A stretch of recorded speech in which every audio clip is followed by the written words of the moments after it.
헌법재판소에서는 윤석열 대통령 7차 탄핵 심판 7차 변론 기일이 진행이 되고 있습니다. 오후에는 신원식 국가안보실장에 대한 증인 신문이 이어질 예정인데 이와 관련해서는 이제 김광상 변호사님도 함께 좀 이야기를 나눠보도록 하겠습니다.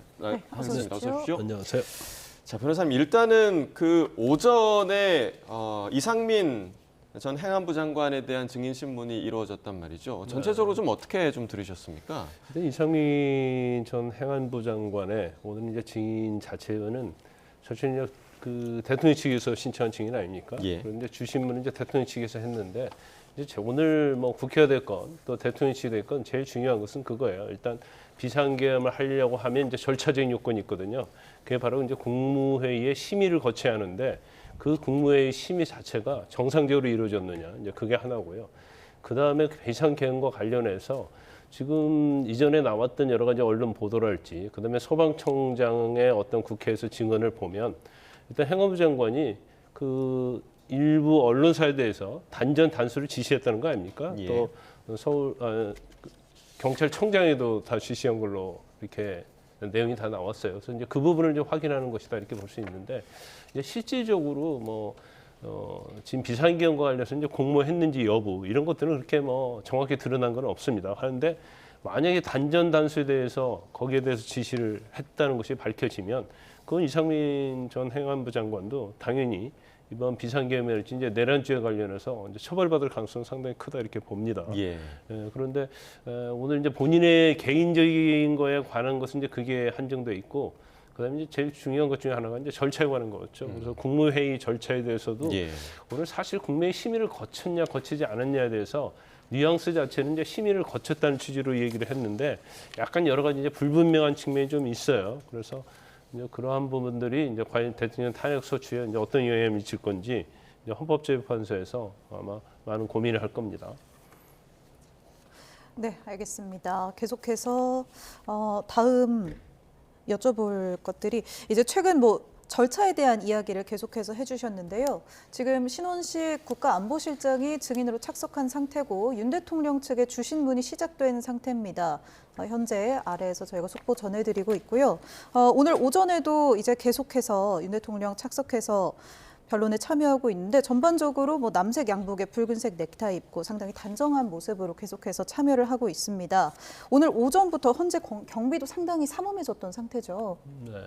일단 대통령 입장에서는 지금 탄핵 심판 과정이 지금 실시간으로 중계는 되지 않고 있지만 일단 재판이 끝나고 나면 그게 다 중계되지 않습니까? 그러면 직무는 정지됐지만 본인이 어떤 대통령으로서 어떤 권위 이런 거에 굉장히 많은 신경을 쓸 가능성이 크다고 봐요. 그렇다고 한다면 이제 옷차림 하나하나도 다 국민들이 이제 관심사항이 될 거고 지금 옷차림 자체는 지금 처음 탄핵 심판에 참석할 때부터 상당히 좀 비슷한 복장의 옷을 입고 나오는데 저런 이제 단정한 모습이랄지 그런 것들이 사실 이제 대통령 어떤 권위 그런 거에 있어서 어떤 메시지랄지 인식 전달에 굉장히 신경을 쓰고 있다 이렇게 볼 수밖에 없을 거예요. 그래서 오늘도 뭐 본인이 직접 여러 가지 많이 의견 진술도 했지 않습니까? 예. 그래서 일단 뭐 설사 아무리 대통령 측 변호인들이 질문을 잘한다 하더라도 이 내용 자체에 대해서 왜 비상계엄을 한 동기부터 시작해서 그 과정에 대해서는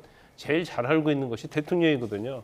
그리고 대통령 입장에서 보면 변호인이 중간에 질문을 한다 하더라도 그 부분에서 수정할 수 있는 기회가 있는 거고 또 증인심이 다 끝난 다음에 이제 의견 진술의 기회가 있어요.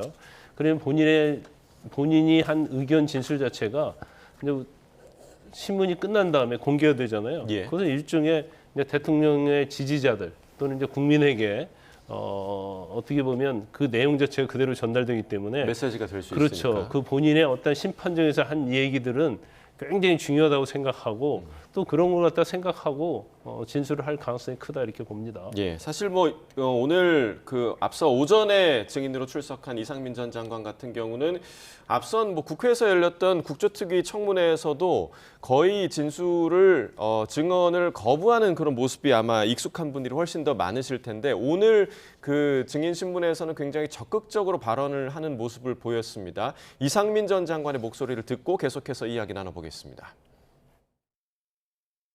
대통령이나 국방부 장관으로부터 언론사 등 특정 건물에 대한 단수에 대한 조치를 구두로라도 지시받은 적 있습니까? 전혀 없습니다. 그런데 언론을 보면 증인께서 소방청장에게 몇 군데 단수를 지시했다는 이야기가 계속 나오는데 소방청장과 통화는 하셨죠? 통화했습니다. 왜 통화하신 거고 어떤 이야기 했는지 말씀해 주실 수 있습니까? 조금 설명이 필요한데요. 제가 대통령실에서 종이 쪽지 몇 개를 좀 멀리서 이렇게 본 게 있습니다. 그런데 그 쪽지 중에는 소방청 단수 이런 내용이 적혀져 있었습니다. 소방청장에게 전화하면서도 그런 것들을 물어본 다음에 아까 그 쪽지가 생각이 또 나고 걱정이 돼서 만일의 경우를 대비해서 국민의 안전에 대해서 최우선적으로 그리고 꼼꼼히 챙겨달라라는 취지에 당부를 한 거고 뭐 언론이나 이런 데서 일부 보도되는 것처럼 제가 소방청장에게 단수를 지시한 것이 아닙니다. 네, 단수와 관련해서 뭐 지시를 받지도 않았고 지시를 소방청장에게 한 적도 없다. 그런데 다만 대통령실 집무실에서 관련 쪽지를 본 건 기억이 난다. 이걸 좀 어떻게 좀 해석을 해야 할까요? 저의 해석 능력이 한계가 있겠지만은 예, 만약 이 말대로라고 한다면 소방청장은 단수 지시를 받았다라고 증언을 국회에 나가서 했죠. 그렇죠. 예, 그러면은 소방청장이 완전히 거짓을 이야기한다는 것인데 지금 여러 가지 정황으로 봤을 때는 그럴 가능성은 상당히 낮아 보입니다. 예, 왜냐하면 두 개의 나타난 증거가 있고요. 네. 하나의 부인되는 증거와 모순되는 게 있기 때문에 나타난 증거라는 거는 소방청의 단수와 관련된 내용이 소방청장은 실제로 그런 전화를 받았고 그것을 이상민 장관으로부터 들었다는 내용들을 이야기를 한 진술이 있고요. 예, 그렇다면 이것이 어디로부터 올 것인가에 있어서 대통령실에서 실제로 그런 문건이 존재했다라는 내용은 이상민 장관도 인정을 하고 있습니다. 그런데 이 중간에 이것을 전달하는 역할을 한 것으로 이제 소방청장의 진술에 따르면 나온 이상민 장관은 자기는 그런 지시를 받은 적은 없고 소방청장에도 그런 지시를 안 했다라고 하는데요.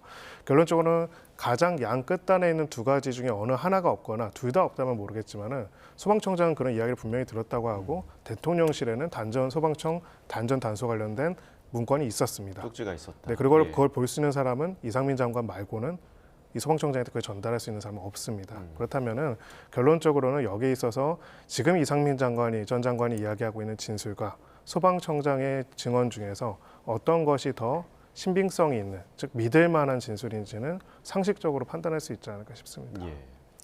네, 단수 요청과 관련해서 이렇게 좀 발언들이 엇갈리고 있습니다. 또 이상민 전 장관은 비상겸 전에 있었던 이 회의에도 참석했던 만큼 이 회의가 국무회의로서 법적 절차를 지켰는지에 대한 질의도 오전에 이어졌습니다. 여기에서도 이상민 장관의 답변이 좀 묘한데요. 계엄당에 참석한 국무위원들은 이것이 국무회의라고 생각을 했을 것이다 이런 말을 했지만 다만 이게 법적으로 회의를 인정받을 수 있느냐 없느냐는 별개 문제라고 생각한다. 이런 답을 했습니다. 이거는 변호사님 법률적으로 어떻게 해석되는 발언입니까? 일단 이제 비상계엄 자체가 헌법의 법률 위반이 되려고 하면 또 되지 않으려고 하면 국무회의에 어떤 심의가 있었느냐 여부가 제일 중요한 거예요. 그런데 이제 국무회의라는 자체가 뭐 개선을 하고 폐선을 하고 그다음에 어떤 심의를 했으면 이제 결과에 대해서 그 자리 즉석에서 어떤 서명을 받는다랄지 부서를 받는다랄지 꼭 그렇게 정해진 국무회의가 아니다 하더라도 실질적으로 계엄에 관한 논의랄지 그런 게 있었는 심의 과정이 있었다고 한다면 근데 국무회의 시간이 얼마나 긴냐 짧냐 이런 건 중요하지 않습니다. 근데 그게 아니고 일단은 뭐 정족수를 채웠느냐 문제가 첫 번째겠죠. 예, 예. 11명이 다 착석을 하고 같이 있을 때 심의를 했느냐. 그다음에 두 번째 이제 심의 자체도 그냥 대통령이 일방적으로 얘기했느냐 아니면 실질적으로 서로 의견이 오가는 것이 심의 아니겠습니까? 그리고 심의를 거쳤느냐. 이제 이런 것들이 실질적으로 국무회의 심의를 거쳤느냐 여부를 결정하는 거예요. 예. 그래서 제가 볼 때는 오늘은 뭐 부서를 했느냐 서명을 했느냐 이런 것이 논의가 되고 있는데 그것은 나중에 할 수도 있는 거거든요. 더군다나 이제 계엄이 선포된 다음에 엄청나게 혼란스러운 상황이었잖아요. 그래서 실질적으로 국무회의가 있었느냐 여부인데 네. 지금 국회 측에서는 실질 국무회의가 없었다는 주장으로 보이고 예. 근데 대통령 측에서는 어쨌든 간에 과반 정족수를 채우는 국무위원들이 왔고 거기에서 비상계엄에 대한 얘기를 했다고 한다면 심의가 있었다 이렇게 볼 수 있는 거죠. 근데 이상민 전 장관은 이제 이 부분에 대해서 명확하게 뭐 정식적인 절차인 국무회의 심의는 아니지만 이제 심의는 어느 정도 있었다 이렇게 얘기를 하고 있어요. 그 자체는 지금 이상민 전 장관의 오늘 증언의 어떤 일관성을 보면 이제 비상계엄에 별 문제가 없다는 취지인 것 같아요. 그러면 국무회의 심의가 있었기 때문에 실질적으로 비상계엄에는 문제가 없다 이런 취지의 증언을 한 걸로 보이는데 예. 제 단전 단서에 대해서 한마디만 말씀을 드릴게요. 이 단전 단서는 굉장히 중요한 대목입니다. 예. 왜냐하면 첫 번째는 대통령이 지시했느냐의 여부거든요. 대통령이 이상민 전 장관한테 지시를 했든 아니면 따로 뭐 소방청이랄지 경찰청장이 지시를 했든 대통령이 이걸 단전 단서를 지시했다고 한다면 이거 자체는 사실은 비상계엄을 경고의 목적으로 했다는 말이 맞지 않습니다. 그래서 굉장히 중요하고 그다음에 이제 대통령에도 중요하지만 이상민 전 장관에도 굉장히 중요한 내용이에요. 이상민 전 장관은 지금 비상계엄에서 반대했다고 얘기를 하고 있지만 만에 하나 소방청장관의 어떤 진술대로 이상민 전 행정관이 직접적으로 지시했다는 내용이 들어가면 사실은 계엄에 이제 적극적으로 관여하는 것이 되거든요. 그래서 오늘 이상민 전 행정장관의 어떤 증언 자체는 좀 상당히 좀 애매모호한 측면이 좀 있다 이렇게 봅니다. 예. 네. 쪽지를 대통령 탁자에서 봤는데 그게 생각이 나서 사실은 자기 사무실로 돌아가던 도중에 경찰청장하고 소방청장한테 전화를 했다는 거 아닙니까? 예. 전화를 해가지고 만약에 단전 단수를 하게 되면 뭔가 사고가 있고 시민의 위험성이 있을 수 있기 때문에 그런 부분을 이제 당부하기 위해서 전화를 했다는 거예요. 예, 예. 그래서 대통령 쪽지를 본 시점부터 2시간 이후에 했다는 거예요. 그래서 제가 볼 때는 일단 이제 소방청장관이 뭐 그냥 일반적으로 생각하면 지시를 받지도 않았는데 지시를 받았다고 거짓말할 이유가 있겠느냐. 이제 우리가 이런 합리적인 의문을 제기할 수 있는 거고요. 예. 두 번째는 이제 시점이 중요할 것 같아요. 예. 자, 단전 단수를 하라고 한 시점, 통화한 시점 자체가 계엄을 선포하기 전이냐, 아니면 계엄을 선포 후냐, 아니면 계엄을 국회에서 해제를 요구해서 그 시점이냐, 이제 그 시점에 따라서 좀 약간 판단이 달라질 수 있다 이렇게 봅니다. 네. 자, 그리고 오늘 그 이상민 전 장관이 비상계엄 관련한 지시사항이 적힌 쪽지를 받은 적이 있느냐라는 질문에는 이렇게 답했는데요. 함께 들어보겠습니다. 증인은 비상계엄 선포 전후로 대통령 집무실에서 대통령 또는 국방부 장관으로부터 비상계엄과 관련된 어떤 지시사항이 기재된 쪽지 받으신 적 있으십니까? 전혀 없습니다. 그러면 대통령이나 국방부 장관이 쪽지를 주진 않았지만 보여주면서 어떤 지시 내용을 알려준 적은 있습니까? 그런 사실도 전혀 없고요. 뭐 이번 대통령에 대한 검찰의 공소장을 보니까 뭐 보여줬다는 얘기가 나오는데 대통령이 주면 주지 뭘 그 보여주고 뭐 그렇게는 상식적으로 저는 납득이 안 갑니다. 네. 그래서 말씀하신 김영현 증인 여기 겁니다. 나와서 증언하신 내용 중에 증인 관련된 부분 증인도 들으셨을 거예요. 네, 들었습니다. 행안부 장관한테도 그 문건을 작성해서 줬다고 얘기를 했습니다. 줬다고 이 김영현 잠깐만요. 증인이 얘기한 이 아니, 문건이 잠깐만요. 저도 분명히 들었는데요. 네. 저에게 줬다는 진술은 하지 않으셨습니다. 그러면 네, 지금 보시면 국회 측의 질문을 중간에 막으면서까지 아주 적극적으로 지금 답변을 하는 모습을 보여줬는데 이 비상계엄과 관련한 지시사항이 적힌 쪽지 뭐 각 부처 장관에게 줬다 뭐 이런 얘기들도 좀 나오고 있는데 이 쪽지의 존재 여부가 중요한 이유가 좀 어디에 있습니까, 변호사님? 네, 결국 이 사건은 헌법소자로서의 대통령이 자신의 권한을 남용해서 그리고 위헌 위법한 비상계엄을 선포함으로써 더 이상 헌법과 법률 위반으로서 그 직을 수행하기 어려운 사람이냐를 판단하는 데 있습니다. 그 과정에 있어서 가장 핵심적인 부분 중에 하나는 기본적으로 제한적인 임기 안에 제한적인 행정부의 권력을 가지고 있는 대통령이 그 권한을 넘어서서 나머지 기관들의 권한을 폭력적인 방법으로 군사력을 동원해서 침범하고자 했다는 것이고요. 여기에 대해서 지금 피청구인 측에서는 계속 이야기하고 있는 것은 소위 말해서 경고형이었다. 실제로 할 의향이 없었다. 단기간 안에 끝내서 다행이라고 했다라고 이야기를 하는 거지만 만약에 구체적으로 각각의 부처에 대해서 계엄과 계엄에 따른 후속 지시사항들을 내렸고 지금 이제 확실하게 그 내용이 공개된 거는 최성목 권한대행이 공개한 제출한 이제 비상 입법 기구라든지 예. 아니면은 예비 편성이라든지 이런 부분들에 대한 그 내용의 문건들입니다. 그 문건에 보면 8페이지라고 적혀 있습니다. 그리고 기본적으로는 경제부처가 아니라 나머지 부처에 대한 것들도 그런 부분들을 준비했다라는 내용들은 김영환 전 장관도 지난번에 나와서 증언을 하기도 했었고요. 예. 이런 점을 보면은 단기간에 경고성으로 계엄을 했다라는 이 말이 사실은 아니라 비상계엄이라는 걸 토대로 해서 군사적인 방법으로 인한 통치체제 그리고 그걸 바탕으로 한 각 부처의 구체적인 지시 내용까지도 사전에 준비하고 실제로 실행하고자 하였으나 예. 그러나 계엄 해제 의결을 원래 예정한 것 같이 막지 못함에 따라서 계엄이 빠르게 해제된 것이다라는 점이 인정될 수 있고 그거는 이 사건에 있어서 결국 헌법 수호자로서의 자신의 책임을 다할 수 없는 중요한 파면 사유가 된다는 것을 보여줄 수 있는 내용이기 때문에 이게 중요하다고 보고요. 네. 이 공모회의와 관련돼서도 결국 절차적인 부분에 있어서 계엄이라는 굉장히 강력한 권한입니다. 그러니까 저는 이 사건에 있어서 우리 모든 국민들이 윤석열 대통령 개인이 아니라 대통령의 권한이라는 측면에서 봤으면 좋겠다는 생각이 듭니다. 예. 대통령도 국민으로부터 그 권한을 위임받은 권한을 제한적으로 행사하는 건데 대통령이 이걸 이렇게 해도 되느냐라는 것을 우리가 한번 인정을 하면은요. 앞으로 국민의 자유와 대통령의 권한 사이에서의 하나의 선이 그어지는 겁니다. 그런 부분에 있어서 대통령의 권한이 있다고 하더라도 국무회의라는 절차들을 통해서 여기에 대해서 심의를 진행을 하고 그 부분에 있어가지고 각 부처 장관들의 의견들을 반영해서 정말 전시사변 사태라는 점이 인정된다는 것을 전제로 해서 제한적으로 그 권한을 행사를 해야 하는데 그런 적법한 절차들을 존중하지 않고 지키지 않았다는 부분들이 만약에 있다면은 그 부분에 있어서는 중대한 위헌으로 볼 수가 있기 때문에 이 부분에 대한 앞으로의 신문들이 굉장히 중요하다고 볼 수 있습니다. 네. 네. 자, 오전에 있었던 이상민 전 행안부 장관에 대한 증인 신문 관련 이야기를 나눠봤고 지금 현재에서는 신원식 국가안보실장에 대한 대통령 측의 주신문이 시작이 돼서 현재 진행이 되고 있는 상황입니다. 아마 현재 대통령 측에서는 지금 계엄 당시에 우리나라의 상황 그리고 대통령이 그 국내 정세를 어떻게 인식하고 있었는가 이 부분에 대한 질문을 좀 집중적으로 하고 있는 것 같은데요. 아무래도 국가안보실장이기 때문에 우리나라 안보의 상황이 어떠했는가 이 부분을 좀 질문을 한 것으로 보입니다. 이에 대해서 신원식 실장 계엄 전후에 한치 앞을 볼 수 없는 상태였다. 그리고 윤 대통령이 국내 안보가 위중하다 이렇게 느꼈을 것이다. 그리고 외교와 관련해서도 외교의 위기가 맞냐라는 대통령 측의 질문이 있었는데 외교의 위기가 맞다. 그렇다.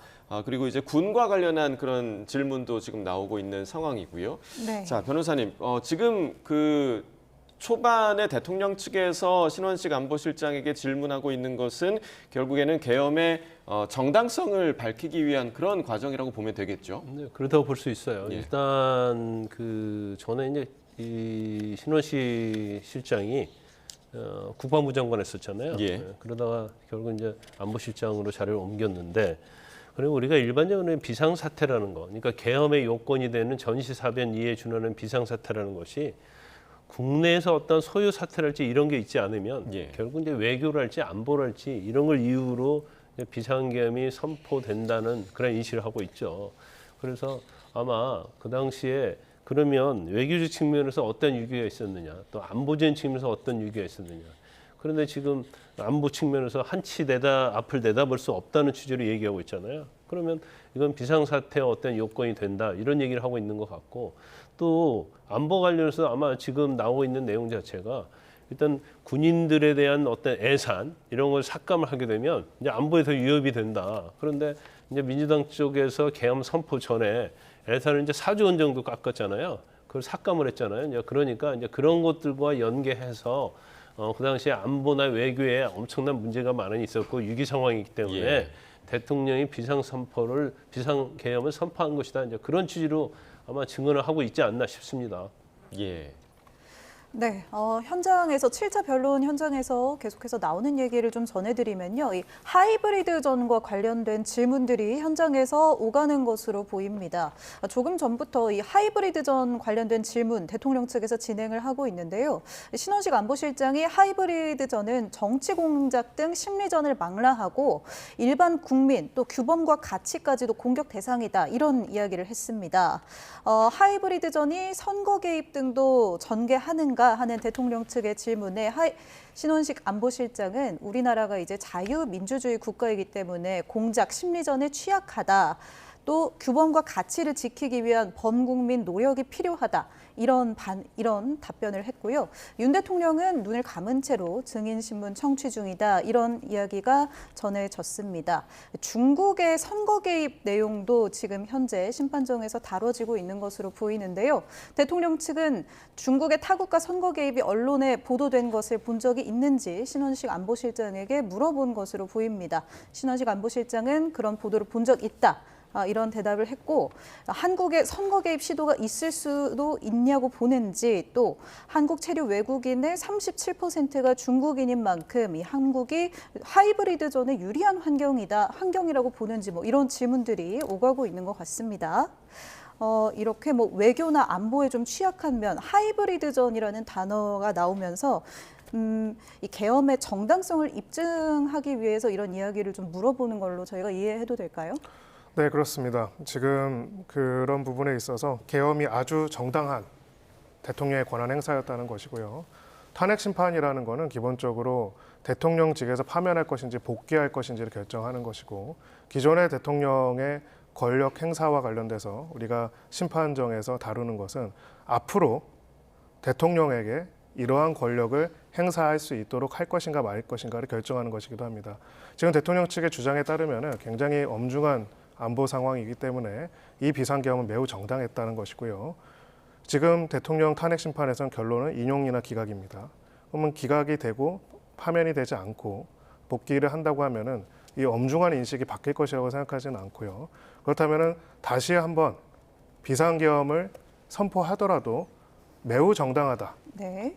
뭐 그런 입장이라고 저는 보입니다. 그런 부분에 있어가지고 결국은 기존의 비상계엄 선포했을 때 이런 배경이 있었기 때문에 이것이 매우 정당하다는 것뿐만 아니라 앞으로도 대통령이 이러한 권한을 행사한다면 이것은 아주 정당한 것이기 때문에 이제 그 부분들은 헌법이 용인해야 한다라는 주장으로 일관적으로 읽히고 있습니다. 예.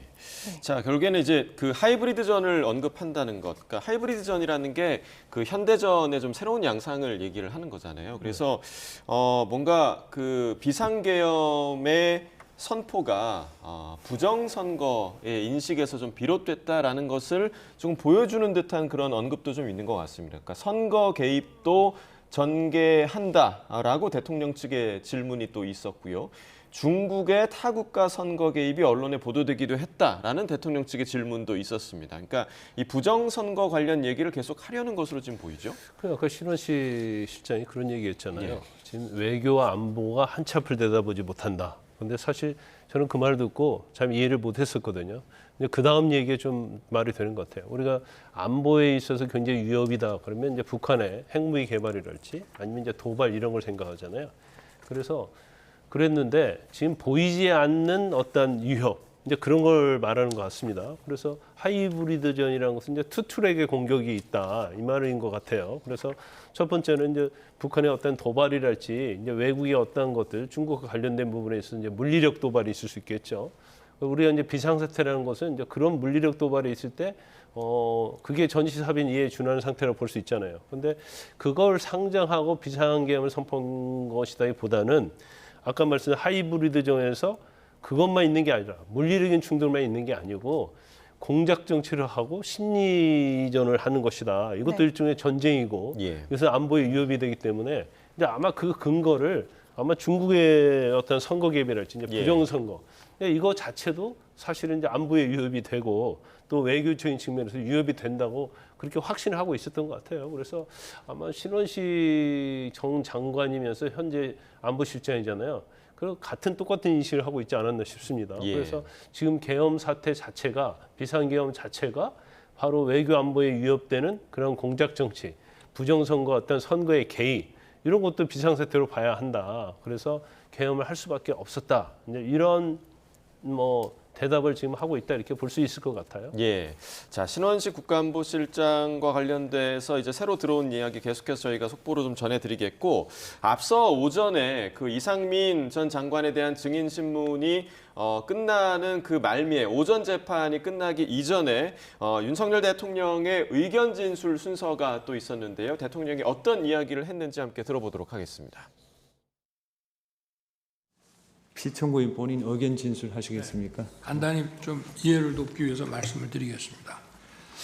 행안부 장관의 그 이상민 전 장관의 증언을 이렇게 들어보면은 조사를 받는 과정에서 계엄 이코르 내란이라고 하는 프레임으로 자꾸 물으니까 아마 일부 국무위원들이 그런 식으로 답변을 한 것 같은데, 도대체 국무위원이 대통령실에 그러면 뭐 간담회 하러 오거나 뭐 놀러 왔다는 것은 말이 안 되는 얘기입니다. 그래서 그런 점을, 그래서 제가 아까 전문 증거를 증거로 채택하는 문제는 헌재에서 결정할 문제라고 하더라도 그것을 얼마나 믿을 것이냐의 문제는 종합적으로 판단해 주십사고 이제 말씀을 드린 겁니다. 그리고 이제 그 국무회의록의 그 작성과 관련돼서는 6일 날 12월 6일 날 행안부에서 그 국무회의록을 작성할 테니까 관련 서류를 보내달라 해서 대통령 비서실에서 10일 날 다 보내줍니다. 그리고 그 문서 작성 책임과 권한은 행안부고요. 그리고 아까 그 부서 문제도 대통령의 국법상 행위, 비상계엄 선포라는 국법상 행위에 대해서는 부서는 국방장관과 총리와 대통령인데, 사실 우리 그 부속실의 그 실장이 일단은 만들어 놓고 서명을 받았습니다. 그러나 총리께서 이거는 작성 권한과 책임이 국방부에 있으니 국방부에서 결재 올라오는 게 맞다라고 했는데 국방부에서 아직 안 올린 것이고요. 그리고 반드시 사전에 해야 되는 것은 아니라고 생각합니다. 왜냐하면 보완을 요하는 이런 그 국법상 행위에 대해서 사전에 요한다면 문서 기한자인 실무자가 이 내용을 알 수 있기 때문에 이런 경우에는 사후에 전자결제로 할 수 있는 거라고 저는 생각하고요. 그리고 아까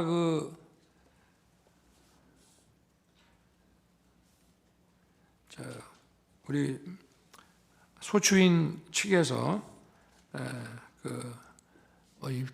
비상계엄의 위헌성에 대해서 말씀을 하시면서 대통령이 뭐 정치인으로서 이 야당과 대화와 타협을 해야 되는데 대통령이 그런 거를 방기하면서 결국 이 사태를 만들어 놓고 이걸 계엄으로 해결하려고 한 거라 이게 위헌성이 아주 농후하다고 말씀을 하셨습니다.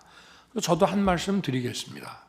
제가 취임하기 전부터도 민주당과 야권에서는 선제 탄핵을 주장하면서 제가 이 계엄을 선포하기 전까지 무려 178회를 퇴진과 탄핵 요구를 했고요. 제가 국회 예산안 기조연설을 하러 가면 아무리 미워도 그래도 얘기 듣고 박수 한번 쳐주는 것이 대화와 타협의 기본인데, 제가 취임하고 갔더니 아예 로텐더홀에서 대통령 퇴진 이 시위를 하면서 의사당에 들어오지도 않아서 여당 의원만 놓고 반쪽짜리 제가 예산안 기조연설을 했고요. 그 다음번에는 이제 들어는 왔습니다. 언론에서 비판하니까. 근데 전부 고개를 돌리고 있고 제가 끝나고 악수를 하니까 전부 거부하면서 그 문 쪽에 있는 일부만, 앞면이 있는 일부만 하고 저에게 심지어는 빨리 사퇴하세요. 이런 의원들도 많았습니다. 그러니 도대체 제가 대통령으로서 야당이 아무리 저를 공격하더라도 왜 대화와 타협을 안 하겠습니까? 의석수도 100석 조금 넘는 의석을 가지고 어떻게든 야당을 설득해서 뭐를 해보려고 한 건데, 이 문명 국가에서 도대체 현대사에서 볼 수 없는 이런 줄타내기라고 하는 것은 이거는 대단히 악의적인 거고 이거는 대화와 타협을 하겠다는 것이 아니라 그냥 이 정권을 파괴시키는 것이 우리의 목표라고 하는 것을 명확히 보여주는 겁니다. 아까도 뭐 0점 몇 프로의 예산 삭감이 0점 몇 프로에 불과하다고 했는데요. 뭐 미국에서는 뭐 몇 조 달러짜리 가지고 예산이 셧다운 되면서 뭐 대통령이나 국회의원이나 월급도 못 받는 사태가 벌어지지만 금방 타협을 합니다. 근데 도대체 우리 우리 헌정사상 핵심 아킬레스건 예산을 일방 삭감한 상태로 예산안을 일방 통과시킨 것은 지난 12월이 유일했습니다. 그런 말씀을 제가 드리고 싶고 하여튼 이 무슨 뭐 대통령이 대화와 타협을 거부하고 불통해 일방 통행을 하면서 이루어졌다는 것이 바로 민주당의 계속된 프레임이었습니다. 그 말씀을 꼭 드리고 싶고 저도 미국 국빈 방문 갈 때도 민주당 의원들도 같이 가자고도 얘기하고 또 김진표 국회의장 계실 때도 여야 의장단, 국회 사무총장 다 여러 번 초청해서 만찬도 하고 뭐 여러 가지 얘기도 많이 했습니다. 그러니까 이런 주장은 정말 본인들에게 스스로 한번 되짚어 봐야 될 문제를 제게 얘기하고 있는 것이 아닌가 저는 그렇게 생각하고 말씀을 올립니다. 네, 이상입니다. 예, 정인 수고하셨습니다. 네, 앞서 오전에 있었던 이상민 전 행안부 장관 증인신문 이후에 나왔던 윤석열 대통령의 의견 진술 내용을 함께 좀 들어봤습니다. 여러 가지 뭐 내용이 있었는데 일단 앞부분에서는 그 계엄 전에 있었던 국무회의에 회의록이 지금 존재하지 않지 않습니까? 그러니까 이 부분에 대한 이야기를 했는데 결국에는 이게 정식 국무회의였느냐 아니었느냐 이 부분이 지금 문제가 되는 거잖아요. 네, 그렇습니다. 한마디로 비상계엄이라는 굉장히 엄중한 권한을 행사하는 데 있어가지고 필요로 하는 헌법적인 법적인 절차들을 잘 지켰는가. 예. 이거는 헌법과 법률을 권력 행사에 있어서 얼마나 존중하고 준수하고 이 부분을 헌법과 법률을 지키기 위해서 노력을 하는가를 가늠하는 데 있어서 중요한 요소라고 볼 수가 있습니다. 예. 그 부분에 있어가지고 지금 탄핵을 당했지만은 한덕수 국무총리를 비롯한 대부분의 국무위원들은 정상적인 국무회의가 없었고 그래서 부서도 하지 않았다라는 입장을 밝힌 바가 있는데요.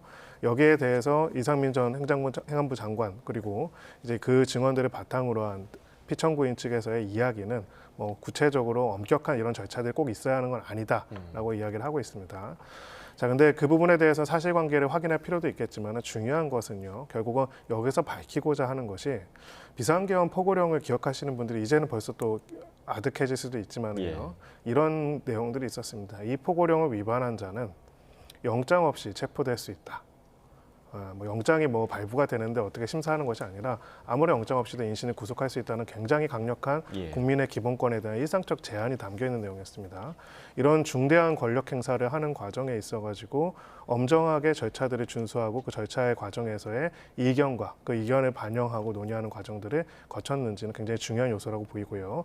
결국은 그깟 절차 하나가 아니라 국민이 위임한 권력을 행사하는 데 있어서 헌법적 법률적인 준수와 그 부분에 있어서의 이제 준법하고자 하는 노력을 얼마나 했는지를 가리는 굉장히 중요한 요소이기 때문에 이 부분에 대해서 계속적으로 중심된 질문들이 이어지는 것이다 이렇게 볼 수가 있습니다. 네, 자 저희가 이제 지금 대통령의 그 의견 진술 오전에 있었던 의견 진술을 듣는 동안 현재 이제 헌재에서는 신원식 국가안보실장에 대한 증인 신문이 이어지고 있는데 대통령 측의 주신문이 이루어지고 있는 상황이었습니다. 그러니까 대체적으로 지금 나오고 있는 이야기들을 보자면 뭐 하이브리드전이라든지 아니면 그 선거 개입이라든지 그러니까 중국과 관련한 이야기가 굉장히 좀 많이 나오고 있는 것 같고요. 그리고 사회주의와 손잡은 세력이 국가 이익을 훼손한다라는 대통령 측의 또 질문이 있었고 그리고 이에 대해서 이제 신원식 국가안보실장의 대답은 공직자들은 대한민국 국익을 기준으로 해서 행동을 해야 한다. 그런 대답을 했고요. 또 문재인 정부가 원전 산업 생태계를 황폐화시켰다. 그리고 태양광으로 돈을 번 것은 중국 기업이다라는 대통령 측의 질의도 있었고 뭐 이와 관련한 중국과 관련된 이야기가 계속해서 나오고 있는 것 같습니다. 네, 이렇게 해서 대통령 측의 발언이 마무리가 되고 국회 측에서 반대 신문이 조금 전 시작이 됐습니다. 국회 측의 주신문이 시작이 됐는데요. 국회 측은 이 안보 위협 이런 질문보다는 삼청동 안가 회동에 대한 질문을 먼저 시작했습니다. 신원식 안보실장은 3월 말에서 4월 초 이 삼청동에서 있었던 이 안가의 만찬에 참석했다고 답을 했고요. 국회 측에서는 회동 당시에는 대통령이 정치 상황에 대한 울분을 토했는지 이런 질문을 했는데 울분까지는 아니고 뭐 다양한 주제에 대해서 말을 했다. 이런 대답을 한 것으로 현재 전해지고 있습니다. 네, 일단 앞서 그 대통령 측에서 질문한 내용들, 그러니까 중국과 관련된 내용이 지금 계속 언급이 되고 있어요. 뭐 태양광 얘기도 나오고 있고 이런 언급을 대통령 측에서 한 이유는 좀 어디에 있다고 보십니까? 제가 볼 때는 이제 안보 상황이 굉장히 위협적이었다. 예. 특히 이제 중국에 의한 선거 개입이랄지 여러 가지 직간접으로 관련된 부분 이런 것들이 굉장히 국민들은 인식을 못한다 하더라도 실질적으로 대통령직을 수행하는 입장 또는 뭐 장관이나 아니면 안보실장의 입장에서 보면 이런 것들이 굉장히 위협적이기 때문에 비상계엄의 선포를 통해서 이런 것들을 좀 제어를 해야 한다. 예. 그리고 그 당시에 어떤 유급상을 얘기하려고 한 것 같아요. 그런데 우리 생각보다도 일단 대통령 측의 어떤 신문은 굉장히 짧았다 이렇게 볼 수 있고 거의 제가 볼 때는 그 당시에 어떤 한국의 상황과 관련된 안보 외교 분야인 것 같아요. 예. 그래서 이건 제가 볼 때는 뭐 직접적으로 비상계엄과 관련된 부분에 있어서는 뭐 아주 결정적인 영향을 미칠 수 있는 그런 건 아니다 이렇게 볼 수 있고 아마 이제 그 다음에 국회 측에서 신문한 내용이 중요할 것 같습니다. 일단 네. 신원식 실장에 대한 오늘 증인신문 신청은 양쪽에서 다 한 거거든요. 예. 그래서 먼저 대통령 측에서 주신문을 한 거고요. 그리고 국회 측에서 할 건데 이제 국회 측에서 할 것은 좀 여러 가지 많이 있을 것 같아요. 일단 지난해 3월에 말과 4월 초에 지금 증인신문을 하고 있는 것 중에 하나가 국방부 장관이었는데 그때 안가의 모임에 있을 때 계엄 얘기를 했느냐 이제 그런 부분이 좀 국회 측에 좀 물어볼 것 같고요. 예. 그다음에 지난 9월에 이제 국방부 장관 교체가 됐지 않습니까? 그래서 이번에 비상계엄과 직접적 관련이 있는 수뇌부인 김용현 전 장관으로 국방부 장관이 교체됐단 말이에요. 그러면 이때도 계엄 선포를 미리 계획을 짜놓고 세워놓고 그렇게 한 것이 아니냐. 장관 교체를 말입니다. 그렇죠. 장관 교체를. 이제 그런 부분도 아마 질문할 가능성이 좀 있다고 보고요. 그다음에 마지막으로 중요한 것 중에 하나가 나중에 계엄 해제 관련해서도 신원식 장관이 참석을 했었거든요. 네. 그래서 그 과정에 대한 부분 이제 이런 것들이 어떻게 보면 국회 측에서는 질문할 내용이 이제 상당히 많이 있을 가능성이 크다 이렇게 봅니다. 뭐 경우에 따라서는 또 한 가지 생각이 나는데 네. 지금 뭐 탄핵 소추는 들어가 있지 않지만 민주당이랄지 여러 가지 측에서 주장한 내용 중에 하나가 이제 외환 유치죄였거든요. 예. 외환 유치. 그 외환 유치와 관련해서도 이렇게 오물풍선 원점 타격이랄지. 예. 네. 그다음에 이제 평양 무인기 관련된 부분. 아마 이런 것들을 주장하면서 이제 어떤 대통령의 안보 의식에 대한 그렇지 않으면 이제 외부 세력으로 하려고는 뭐 뭔가 물리적 충돌을 일으키려고 의도하지 않았느냐 뭐 이런 것까지 물을 가능성도 있다 이렇게 봅니다. 네. 국회 측과 이 신원식 안보실장의 주신문 현장에서 계속 이어지는 것으로 보이는데요. 신원식 안보실장은 그 당시에는 이제 계엄이라는 생각을 못했다, 부적절하다는 의견을 밝히기도 했다 이런 이야기를 한 것으로 전해집니다. 또 군이 정치 개입을 해서는 안 된다는 신념이 있다, 뭐 이런 이야기들을 하고 있는데요. 이 3월 말에서 4월 초로 추정되는 이 안가 회동에 참석했는지 또 거기에서 어떤 이야기를 했는지 거기에서 나온 이야기들이 뭐 계엄의 초석으로 볼 수 있을지 이런 질문을 좀 이어가는 것으로 보이는데요. 그만큼 이 안가 회동에서 오간 이야기들이 비상계엄 선포와 상당히 밀접한 관련이 있다는 얘기겠죠. 네, 그렇습니다. 결국은 비상계엄이라는 거는 이 말에 네 글자로 써 있지만 간단하게 말해서 군부 통치입니다. 당시에 기억하시겠지만은 계엄 사령관이 임명되고 계엄 사령관이 뭘 하죠? 국민들에게 명령을 했습니다. 기본적으로 군사력에 의한 통치로 구조를 바꾸는 것이 바로 비상계엄의 핵심이라고 볼 수가 있습니다. 이것을 경고성으로 실제로 이런 비상계엄을 통한 군사력에 대한 통치를 하려고 하지 않았다는 게 피청구인 쪽의 계속 주장인데 그것이 아니라 이런 부분들에 대한 상당히 오랫동안의 계획, 동원, 준비가 있었고 실제로 그걸 바탕으로 한 지시 또한 있었다라는 것이 소추를 진행하고 있는 국회 측의 주장이고 탄핵 소추의 중요한 사유가 됩니다. 그런 부분에 있어가지고 비상계엄을 사전에 얼마나 준비를 했는지 그리고 그 준비 과정들이 언제부터 이루어지기 시작했는지에 대한 관련된 질문들을 하고 있다고 볼 수가 있고요. 네. 지금 아까 대통령실 주신문이 짧게 끝난 이유가 있다고 저는 생각을 합니다. 주신문상은 결국은 비상계엄을 선포할 만한 전시급변 사태였다. 당시 안보실장도 그걸 동의하지 않느냐라고 해서 신문을 한 것으로 보이는데 결과적으로는 지금 정확하게 다 나와 있지는 않지만은 신원식 실장 입장에서는 좀 그렇게 보기에는 판단하기 어렵지 않나. 한정적이다, 제한적이다라고 좀 보수적으로 답변했을 가능성이 있어 보입니다. 네. 두 번째, 비상계엄 선포가 부적절했다라고 판단한다는 것이죠. 우리나라의 현재 안보실장이 보기에는 전시급변 사태라고 봐가지고 군사력을 동원한 통치를 하는 것이 지금 상황에서 맞지 않고 그런 상황이 아니라고 판단했다는 내용으로 진술을 했다라고 볼 수가 있습니다. 예.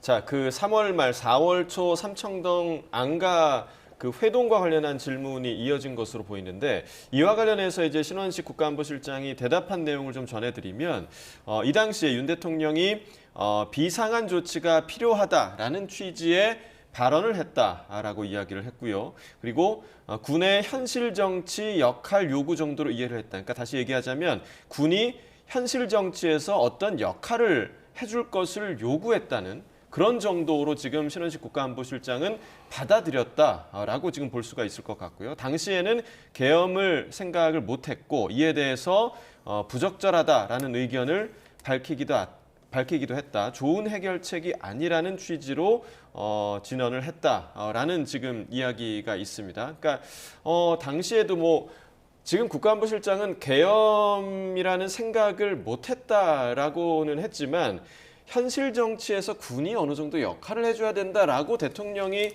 말을 한 부분은 사실인 것 같아요. 근데 이제 그거 자체가 이제 계엄으로 이해를 못했다. 제가 볼 때는 계엄으로 이해할 가능성도 상당히 있다고 봐요. 왜냐하면 그렇죠. 현실 정치에 군이 개입할 수 있는 것은 하나도 없거든요. 네. 그럼 군이 개입할 수 있는 것은 결국 비상계엄밖에 없는데 예.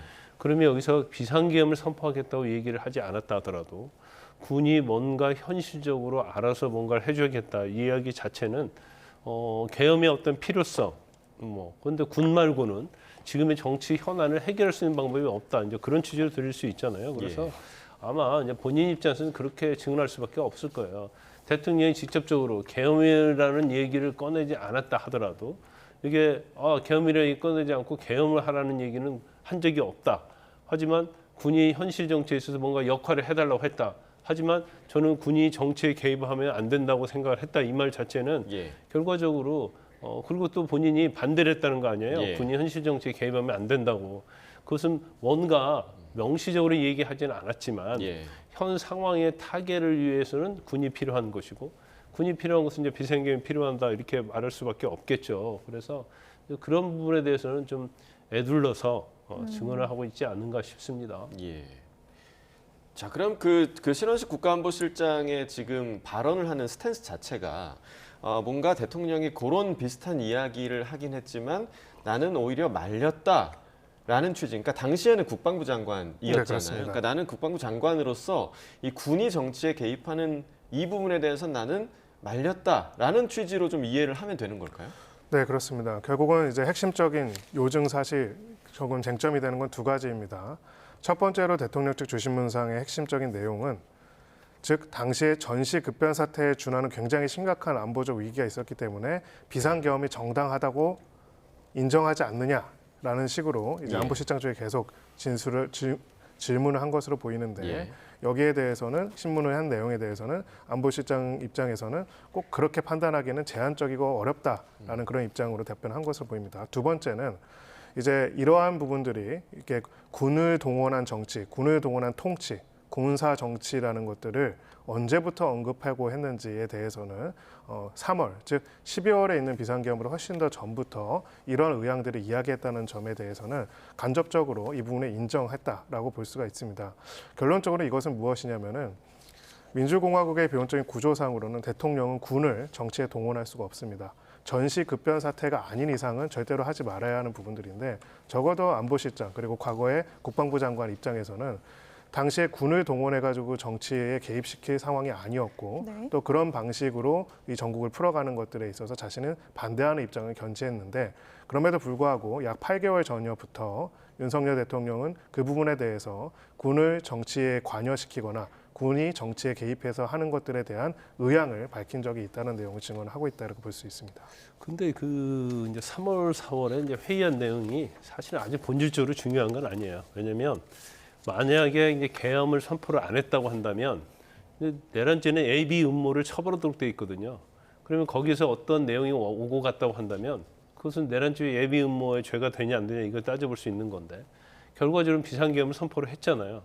그러니까 대통령이 그 당시에 어떤 말을 했다 하더라도 나중에 비상계엄은 결과적으로 선포를 했기 때문에 비상계엄 선포 행위에 대해서만 심판 사유냐, 탄핵 심판 사유냐 아니면 내란죄에 해당이 되느냐 안 되느냐 이제 그런 걸 따지는 거고. 예. 단지 여기서 이제 신원식 당시의 장관이 그 뭐 계엄과 관련해서 여기에 뭐 동조를 했다랄지 아니면 어떻게든지 군이 여기에 간섭을 하고 참여를 해서 정치를 바꿔야겠다 한다면 뭐 공범이 될 수는 있겠죠. 예. 근데 뭐 그 정도 선까지 이루어지지 않았기 때문에 단지 이제 신원식 실장에 대한 저 질문 사항 자체는 대통령이 훨씬 더 오래전부터 계엄을 준비해 왔느냐, 해오지 않았느냐, 예. 이제 그 부분에 관해서 국회 측에서 질문을 하는 것이다 이렇게 보면 될 것 같습니다.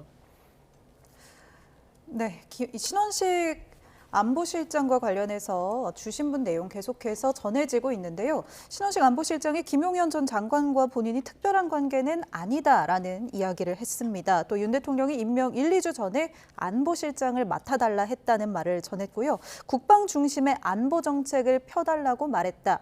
이런 내용의 언급을 한 것으로 지금 전해지고 있습니다. 네, 그러니까 신원식 국가안보실장이 국방부 장관에서 이제 안보실장을 맡게 된 그 경위에 대한 질문을 국회 측에서 지금 던지고 있는 것으로 보이는데, 자 이러한 가운데 오전에 그 이상민 전 행안부 장관에 대한 증인 신문 과정에서는 헌법재판관 중에 한 명인 김영두 재판관이 질문을 하면서 또 이 장관의 답변을 끌어내기도 했는데요. 이 장면 함께 듣고 또 이와 관련한 이야기 나눠보도록 하겠습니다.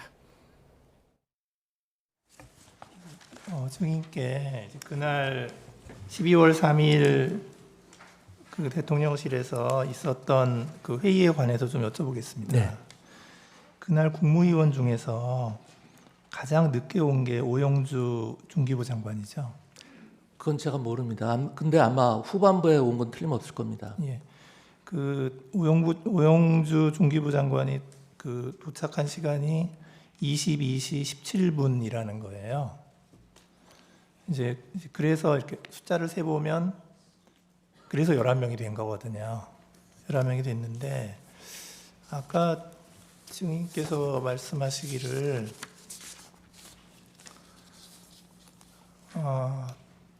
대통령이 국무위원들 다 왔냐고 물어보았고 다 도착을 하지 못했다는 말을 듣고 대통령이 다시 집무실로 들어가서 기다렸고 네.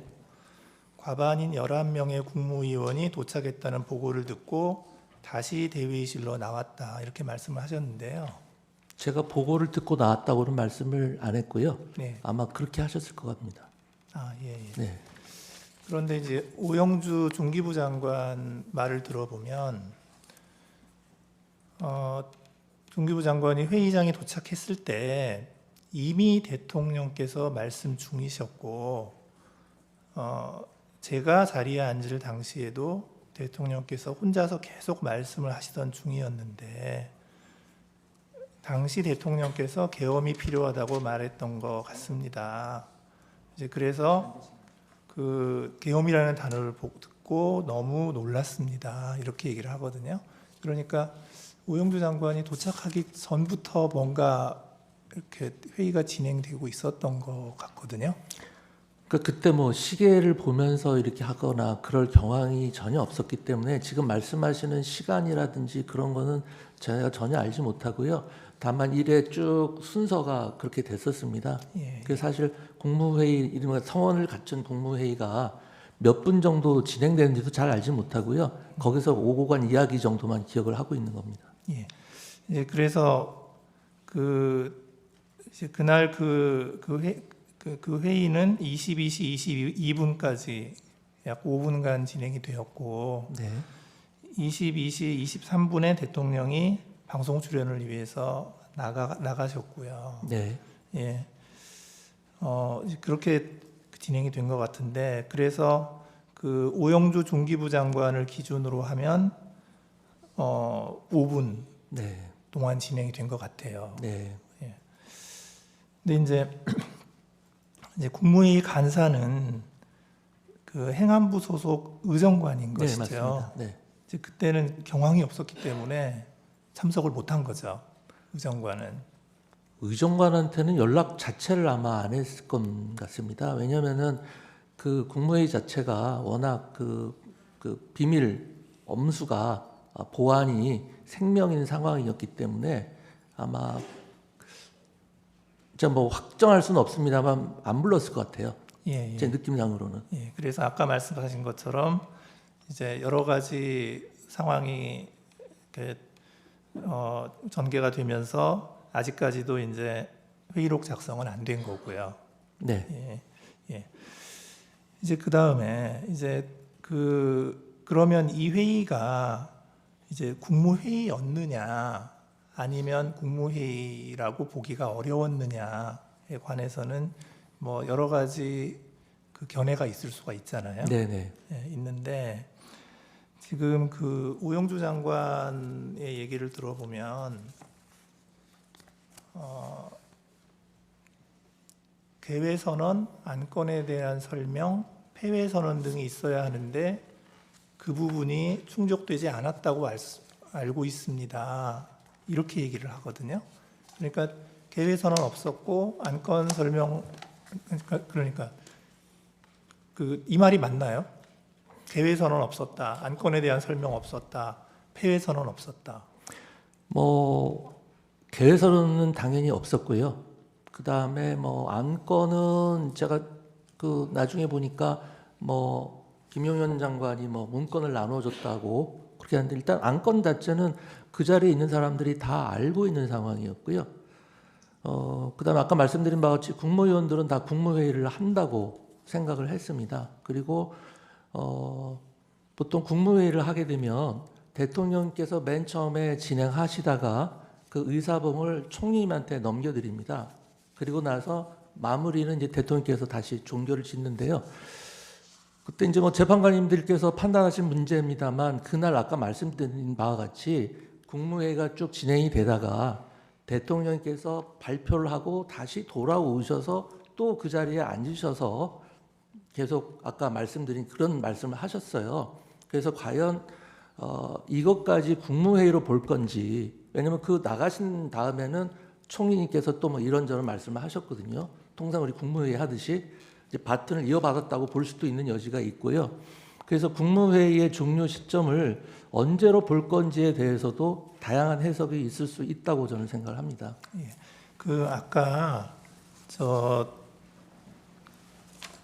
저기 증인께서 말씀을 하시기를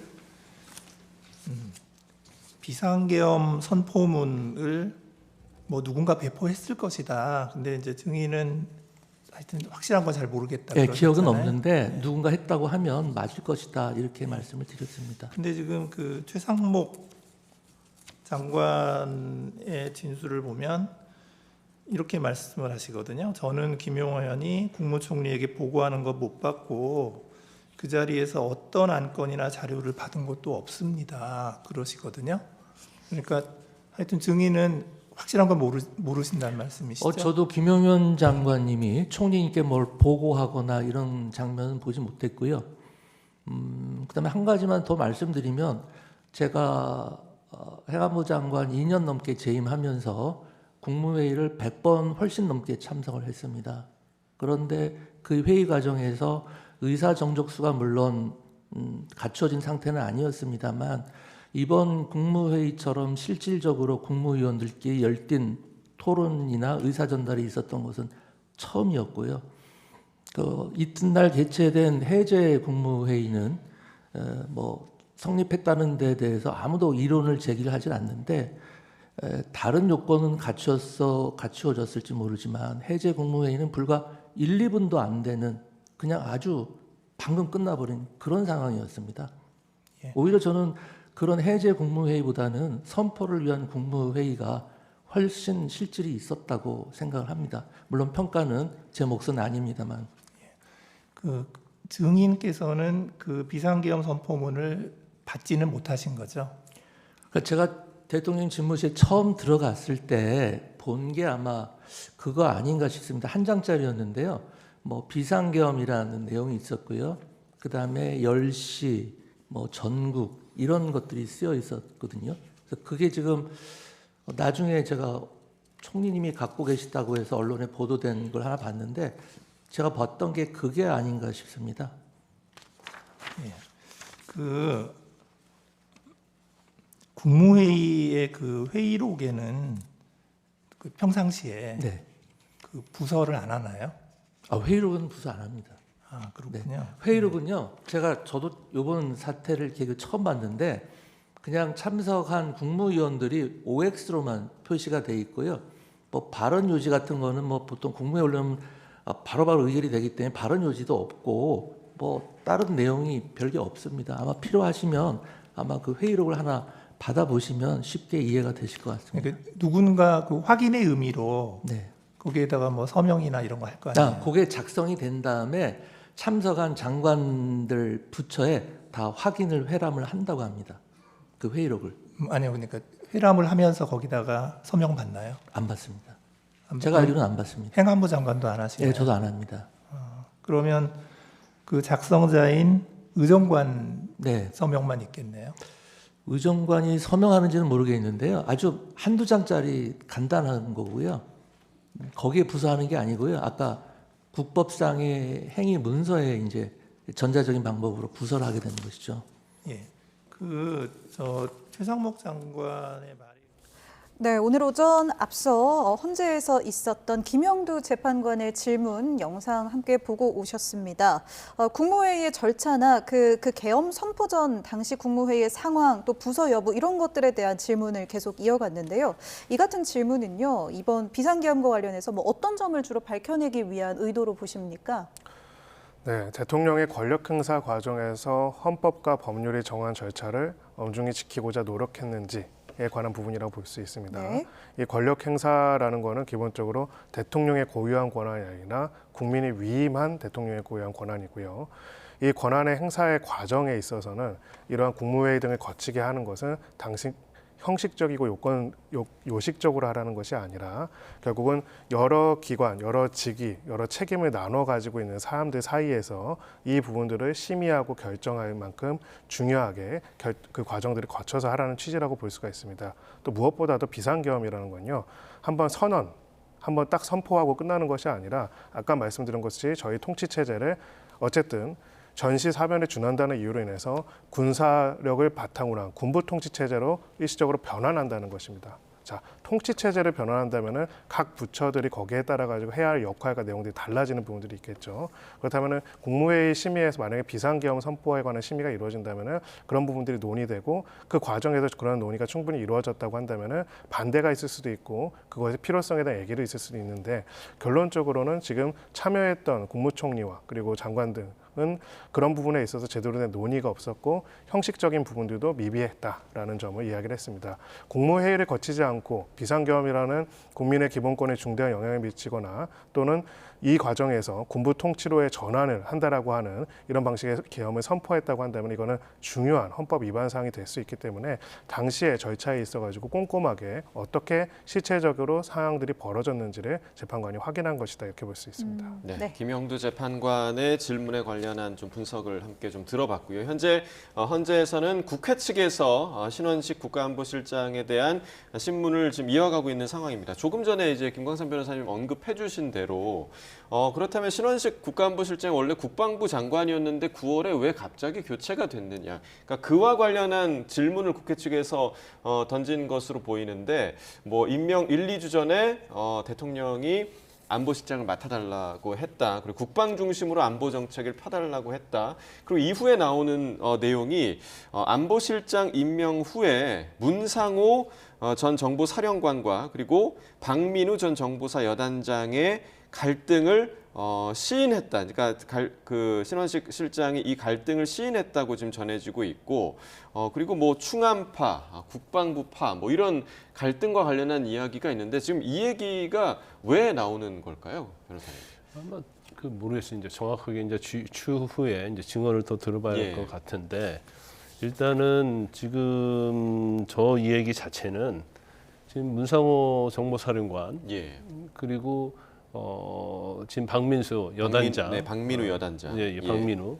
근데 이 둘 사이 이제 갈등이 있었다는 거예요. 그래서 둘이 굉장히 치고받고 막 했죠. 그런데 여기서 결과적으로 이제 문상호 정보사령관이 이제 제가 기억하기로는 사실은 여러 가지 이제 상명하복, 하극상이 일어났기 때문에 책임지고 물러나야 한다는 거예요. 그런데 우리가 아시다시피 이제 노상원 전 사령관이 지금 민간에서 계엄에 관여했다. 그래가지고 굉장히 많이 논란이 됐잖아요. 그래서 노상원을 통해서 김영현 전 장관에게 로비를 해서 결국 문상호 정보사령관이 이제 직위를 그대로 유지할 수 있었다는 거예요. 그런데 김영현 전 장관이 충암고 출신이잖아요. 결과적으로 그리그리 어떻게 보면 충암고에 라인이 연결되면 결과적으로 이제 살아남을 수 있었다. 그러면 결과적으로 문상호 정보사령관은 김영현 전 장관에게 굉장히 은혜를 입은 거잖아요. 자기가 어떻게 보면 생존할 수 있었으니까. 그래서 결국 충성할 수밖에 없고 그러면 그 과정에서 이제 비상계엄과 관련된 것들이 논의가 이루어지고 지금 문상호 정보사령관도 지금 계엄에 있어서 이제 중요한 역할을 한 걸로 알려져 있잖아요. 그리고 지금 구속돼 있지 않습니까? 그래서 이제 그러한 부분과 관련된 걸 어떻게 보면 계엄을 하기 위한 과정 이런 것들을 질문하고 있는 걸로 보입니다. 네. 자, 지금 이야기를 나누는 중간에 백종욱 국정원 3차장이 헌재에 도착을 했다라는 소식이 또 들어왔는데요. 지금 3시 반부터 오늘의 이제 세 번째 증인 신문을 받을 예정입니다. 백종욱 국정원 3차장이 헌법재판소의 증인으로 출석했다라는 소식을 좀 먼저 전해드리도록 하겠습니다. 네, 오후 3시 반부터 백종욱 3차장이 증언대에 설 예정인데요. 지금 증인으로 출석을 했다는 소식 전해드리고요. 다시 신원식 국가안보실장의 주 신문 답변 내용 함께 좀 살펴보도록 하겠습니다. 이 긴급 재정 경제명령 발표에 대한 소문을 예전에 들었다. 또 대통령에게는 무슨 비상계엄이냐는 취지로 말했다. 계엄이 적절하지 않다는 본능적인 생각이 들었다. 대통령에게 좋은 정치적 선택이 아니라는 생각이 들었다. 이런 발언들이 계속 나온 것으로 보입니다. 신원식 안보실장은 사실 대통령 측에 좀 유리한 증인이 아닌가 이런 생각을 하는 분들도 계셨을 텐데요. 이 같은 답변은 어떻게 좀 봐야 될까요? 네, 기본적으로 이제 신원식 안보실장은 이번에 비상계엄 그리고 이제 내란 혐의점에 있어서 상당히 벗어나 있는 상황입니다. 이유는 이제 비상계엄에 대해서 여러 정황상 사전에 자세한 내용을 몰랐거나 이제 일정 시점 이후부터는 배제되었다라고 볼 수 있는 정황들이 여러 가지가 있기 때문이죠. 아까 언급됐던 정보사와 관련된 이제 질문들이 있었죠. 그런 부분들도 결국 그것을 반영하는 겁니다. 원래는 당시 이제 문상호 전 정보사령관과 그리고 그 애하에 있는 박모 준장과의 갈등이 있었고 상호간에 이제 고소고발전까지 벌어지는 그런 상황들이 벌어지는 상황에서 당연히 이제 문상호 사령관이 경질될 것으로 보여졌는데 일설에 따르면은 이제 신원식 실장과 이제 준장 간에 긴밀한 관계가 있고 그래서 신원식 실장은 당시 장관으로서 문상호 전 사령관을 어떻게 보면은 물러나야 한다고 생각하고 있었는데 갑자기 이제 자신이 안보실장으로 가게 된 다음에 당연히 물러날 거라고 생각했던 문상호 전 정보사령관이 유임이 됐다라는 것을 언론 보도를 통해서 알았다. 안보실장이지만 들었다는 이야기들을 했고요. 결론적으로는 이제 계엄의 실행 과정에서 핵심적인 역할을 담당했던 정보사, 그 정보사령관이 그 계엄을 주도했던 김영현 전 장관과 긴밀한 공조 속에서 준비된 작업으로서 자신에 대한 인사 조치가 사전적으로 이루어졌을 가능성이 있다는 부분들에 대해 가지고 어떻게 보면은 증언을 했다라고 볼 수가 있습니다. 예. 자, 그리고 국회 측에서 이런 질문이 나왔습니다. 집무실 탁자 위에 비상계엄 선포문 등을 봤나라는 질문이 있었는데 이와 관련해서 이제 신원식 안보실장은 어떤 서류도 본 기억이 없다라고 대답을 했고요. 또 국회 측에서 국방장관이 사고 친 것 같다고 말을 했냐라고 질문을 했습니다. 그러니까 이 얘기는 신원식 안보실장은 주로 국방장관이 지시한 것 같다. 그러니까 계엄과 관련해서 주로 국방장관이 지시한 것 같다라는 취지로 이야기를 했다라고 대답을 했고, 이후에 또 대통령이 합참 결심지원실에서 법령집을 봤나라는 이야기가 나왔는데, 자, 이 합동참모본부 결심지원실과 관련한 이야기가 또 계속 나오기도 했었습니다. 그러니까 지금 요 시점이 중요한 이유는 좀 어디에 있을까요, 변호사님? 이 결심 지원실 같다는 것 자체는 예. 계엄에 대해서 이제 대통령이 직접 지휘하고 이제 그런 걸 했다는 의미로 좀 받아들일 수 있어요. 그래서 예. 이제 아까 법령집이라는 거 봤냐 이 말인데, 이제 법령집은 이거 포고령과 좀 관계가 있을 것 같아요. 예. 이제 특히 포고령 1호와 관련해서 국회에 대한 정치활동 금지. 그래서 포고령 자체가 이제 김용현 전 장관이 사실은 작성했다는 거 아닙니까? 예. 그런데 대통령이 법률비서관 같은 걸 통해서 검토하지 않았고 그냥 그 내용을 다 믿고 이제 발표하게 했다는 거예요. 선포하게 했다는 거기 때문에 대통령의 어떤 직접적인 관여 정도 뭐 이런 것들 지시를 어떻게 했느냐 이런 것들이 아마 논의되어 있는 것 같고, 원래 이제 결심지원실에 있었다는 거 아닙니까? 예. 있었는데 이제 정진석 비서실장, 그 다음에 이제 신원식 안보실장이 들어가서 여기 있으시면 안 될 것 같다고 해가지고 예. 데리고 이제 밖으로 대통령실로 데려갔다는 거예요. 그 결심지원실이라는 곳이 어떤 장소라고 이해를 하면 될까요? 그게 아마 이제 비밀 회동하고 그러면서 약간 뭐 말은 결심지원실인데 예. 제가 볼 때도 처음에도 왜 결심지원실인가 했는데 저는 잘 모르겠어요. 왜 결심지원실로 했는데 예. 그냥 약간 보안이 좀 보장이 되고 그다음에 어떤 지시를 하고 이제 그런 좀 비밀스러운 장소였던 것 같아요. 그래서 이제 대통령을 모시고 나왔다 이제 그런 얘기를 하고 있기 때문에 이제 그 당시에 대통령이 그러면 거기에서 무엇을 했는지 합참에 있다는 거 아닙니까? 그리고 합참인 자체가 어떻게 보면 이번 계엄을 지휘한 장소다 이렇게 볼 수가 있어요.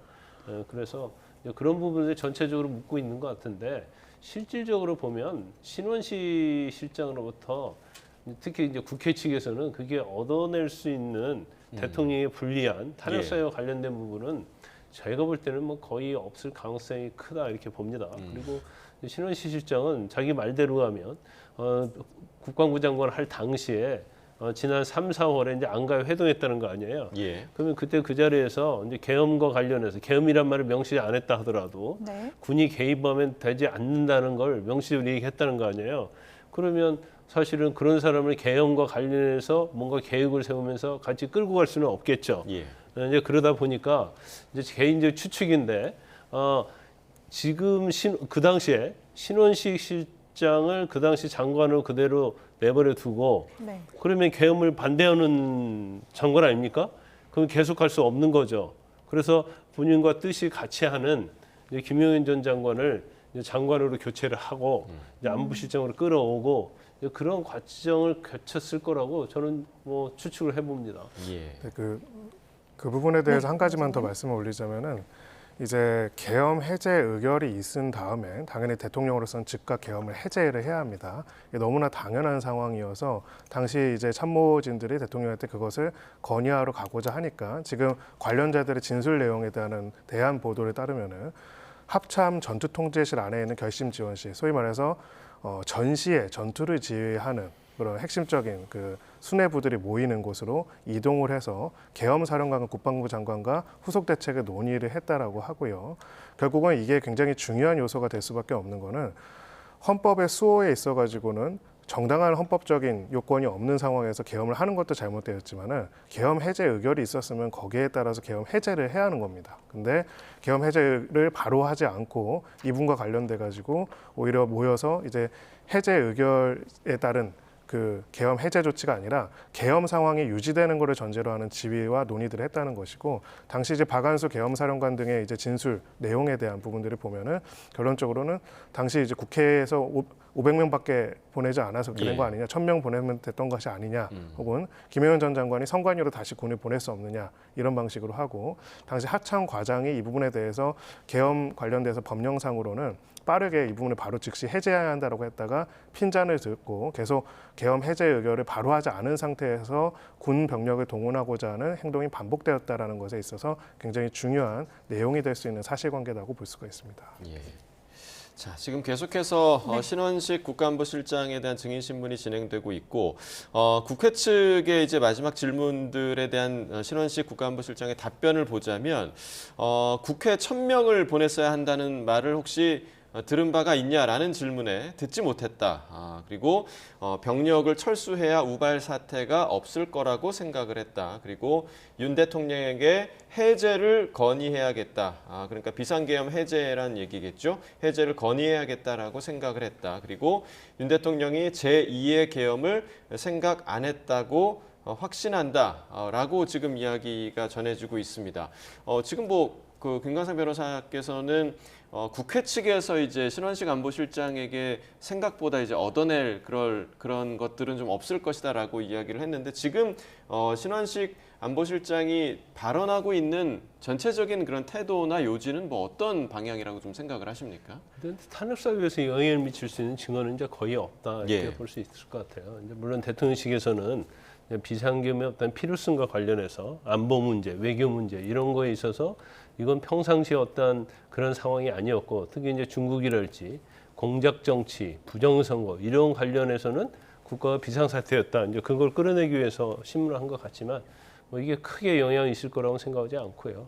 국회 측도 마찬가지죠. 대통령이 이전부터 계엄을 모의하고 준비를 꾸준히 해왔고, 그다음에 그 과정에 있어서도 어떠한 절차에 있어서도 계엄을 위한 어떠한 행동들을 했느냐, 또 그 당시에 뭐 국무회의랄지 이제 그런 과정에 있어서도 들은 바가 있느냐, 그런데 거의 뭐 들은 바가 없다고 얘기를 하고 있잖아요. 그래서 오늘 뭐 신원식 실장의 어떤 증언 자체는 국회가 됐건 대통령이 됐건 그게 아주 서로에게 뭐 유리하다거나 불리하다거나 이제 그런 증언은 아니었다 이렇게 봅니다. 예. 신원식 안보실장의 발언과 관련한 이야기 계속해서 짚어보고 있는데요. 신원식 안보실장 하여튼 안보 그 계엄 선포에 대해서 몰랐다. 이런 이야기를 지금 현장에서 하는 것으로 전해지고 있습니다. 계엄 선포에 대해서 몰랐고 퇴근 날까지 퇴근하는 시점까지 일상 업무를 했다. 또 장관 교체가 계엄 포석이라는 것은 진위가 왜곡이다. 진위의 왜곡이다. 이런 이야기를 했습니다. 조금 전 김광삼 변호사께서도 아마 그런 가능성이 있지 않겠느냐 이런 이야기를 하셨는데요. 현장에서 진술을 하기로는 장관 교체가 계엄함의 포석이라는 것은 진위를 왜곡한 것이다. 이런 발언을 방금 한 것으로 전해지고 있습니다. 네, 자 그리고 대통령 측에서 지금 던진 질문, 윤곽근 변호사가 지금 질문을 던지고 있는 것으로 보이는데, 자 소규모 경고성 계엄이라서 선포하는 사실을 몰랐나? 라는 질문을 한 것으로 보입니다. 그러니까 지금 대통령 측에서 지속적으로 주장하고 있는 부분이잖아요. 그러니까 이 계엄은 비상계엄은 경고성 계엄이었다라는 것을 다시 한번 재확인하는 질문으로 볼 수 있을까요? 네, 근데 사실은 이게 경고성 계엄이라는 게 우리 헌법에 있는 것도 아니고요. 그러니까 이 두 단어가 양립할 수 있는가 이 부분에 대해서는 또 논란이 또 있고요. 결론적으로는 이제 사실은 정상적인 대통령의 권력 행사라고 한다면은, 그리고 전시 급변 사태라는 판단 속에서 계엄권이 발동이 된다고 하면은 당연히 국가 안보에 있어서 굉장히 중요한 책임자인 안보실장이 이 내용들을 검토하고 그게 정상적인 절차였을 겁니다. 근데 안보실장이 그 계엄 날까지도 그것을 전혀 모르고 있었다는 것들 자체가 기본적으로 정상적인 권력 행사가 아니라는 점에 있어서 굉장히 중요한 증언이 되다 보니 그 부분을 반박하기 위한 반대 신문으로서 결국은 일상적인 계엄이 아니기 때문에 그렇지 않았냐라고 이야기를 하지만은요, 우리 헌법에서는 정치의 수단으로서 정치적인 경고의 메시지로서 군을 동원할 수 있는 권한을 대통령에게 부여한 적이 없습니다. 이거는 지금 대통령뿐만 아니라 앞으로의 어떤 대통령한테도 부여되지 않을 권한이기도 하고요. 그렇기 때문에 이 부분이 법률적으로 의미가 있는 주장인지는 잘 모르겠습니다. 네, 소규모 계엄이라서 경고성 계엄이라서 모르지 않았냐 했을 때 신원식 안보실장은 하여튼 몰랐다 이런 이야기를 했습니다. 계엄의 규모가 뭐 따로 있다든지 아니면 경고성 계엄과 진짜 계엄이 있다든지 뭐 사실 이런 이야기에 대해서는 신원식 안보실장으로서는 몰랐다 이런 이야기 말고 어떤 이야기가 또 근데 가능할까 이제 싶습니다. 소규모든 대규모든 이제 계엄은 네. 계엄이죠. 그런데 이제 전체로 보면 뭐 처음에 계엄을 했을 때 바로 해제가 됐잖아요. 그래서 이거 준비가 안 된 계엄이다 이제 이런 얘기를 많이 했었죠. 그런데 준비는 됐었지만 그러면 계엄군들이 여기에 응하지 않았기 때문에 실패한 거냐? 아니면 굉장히 어떻게 보면 너무 갖춰지지 않는 계엄이기 때문에 실패한 거냐? 이제 거기에 대한 논란이 있는 거예요. 그런데 이제 대통령의 입장은 그런 거잖아요. 경고성으로 하려고 했기 때문에 국회가 해제를 요구했기 때문에 또 해제를 했다는 거고 또 군인 자체도 사실은 뭐 국회를 제압을 하려고 하면 훨씬 더 많은 군인을 보냈어야 하는데 그러지 않았다. 그러면 이렇게 어떻게 보면 계엄에 대해서 진의가 있었으면 사실은 완벽하게 준비를 갖춰야 하는데 대통령 측도 우리는 그렇게 준비를 하지 않았기 때문에 이건 경고성 계엄이다 이제 이런 주장을 하고 있는 거예요. 그런데 이제 계엄이 뭐 경고성이라 할지라도 사실은 이 여파는 국가적으로나 대외적으로 엄청난 거죠. 예. 그래서 뭐 경고성 계엄이라고 주장을 해도 계엄은 계엄이기 때문에 이 계엄 자체가 이제 헌법과 법률 위반이 되고 이제 탄핵의 중대한 사유가 되느냐 안 되느냐 이제 그 부분이 중요할 건데 경고성이랄지 소규모랄지 이런 얘기를 하는 이유는 일단 헌법과 법률에 위반이 된다 하더라도 이것은 그다지 중대한 사유가 되지 않는다. 그걸 깔고 가는 것 같아요. 그걸 주장 전략적으로 보면. 네. 예. 그래서 처음에는 이제 헌법과 법률 위반이 아니다고 주장을 하죠. 그래서 왜 아니냐? 비상사태니까 헌법과 법률 위반이 아니다. 당연히 대통령으로서 비상계엄을 할 수밖에 없었다. 그런 주장을 첫 번째로 하는 거고 이것이 받아들이지 않을 때 이제 두 번째 하는 거죠. 그러면 비상계엄, 소규모 계엄이라 할지라도 헌법과 법률 위반이 되는데 이건 중대하지 않다. 왜냐하면 경고적으로 하기 위해서 한 거기 때문에 이런 아마 논리를 가지고 지금 뭐 변호인들이 변론을 하고 대통령도 탄핵 심판에 임하는 것이 아닌가 그런 생각이 듭니다. 네. 자, 그리고 지금 헌재에서 그 대통령 측의 질의가 이어지고 있는데 대통령 측에서 계속 주장하는 바죠. 그러니까 군 병력 철수를 대통령이 직접 했다라고 주장을 하는데 이 부분에 대해서 질의가 있었습니다. 그러니까 대통령의 군 병력 철수 지시를 들었나라는 질문에 신원식 국가안보실장은 듣지 못했고 담화를 통해서 철수 관련 소식을 듣게 됐다라고 대답을 했고요. 네, 또 대통령 측에서 선관위 의혹에 대해서 털고 가는 게 마땅한가라는 질문을 한 것으로 전해집니다. 신원식 안보실장은 국민 다수의 의혹이 있다면 해소하는 게 도리라고 생각한다. 또 계엄 당시 안보 상황이 위험했다고 판단한다. 윤 대통령은 안보 위기를 심각하게 생각했을 것이다. 라는 답변을 한 것으로 전해지고 있습니다. 네.